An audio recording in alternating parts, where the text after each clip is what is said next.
Chapter 4: War, Peace, and Global Issues.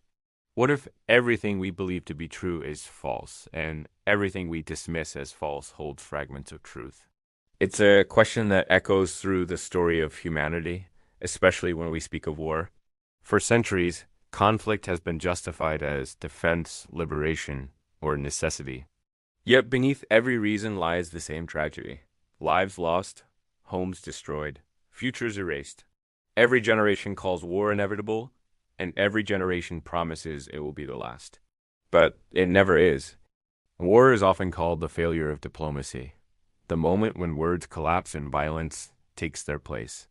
Even when fought for protection or justice, its cost extends far beyond the battlefield.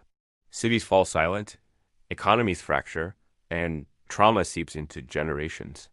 Just war theory attempts to bring morality to the immoral, to place order within chaos, but no framework can purify the suffering that follows. The question then becomes not only when war is justified, but why it still exists at all. We are no longer tribes fighting for survival. We are a global civilization capable of reason, technology, and communication.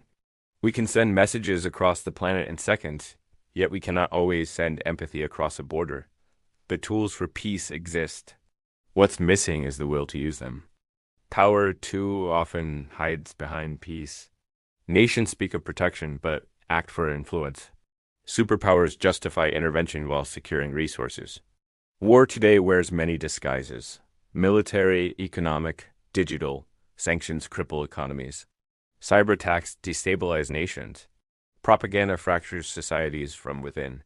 Conflict no longer always fires bullets, yet its victims remain the same: the innocent, the poor, and the powerless. The roots of war are rarely pure. They are born from fear, greed, pride, and indifference.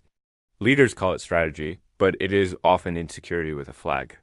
If humanity could learn to replace competition with collaboration, to see strength in unity rather than domination, our greatest battles could be fought against poverty, disease, and climate collapse instead of each other.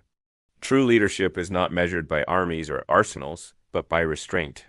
The strongest nations are those that choose peace even when they could wage war. Real courage lies in the ability to listen, to compromise, and to act with empathy, not ego.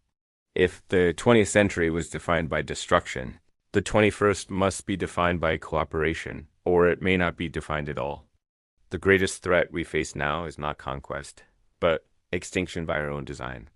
Nuclear weapons created as deterrents remain the sword hanging over every future.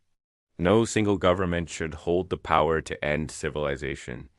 These weapons belong not to nations, but to history, and history is warning us to let them go. Disarmament is not weakness.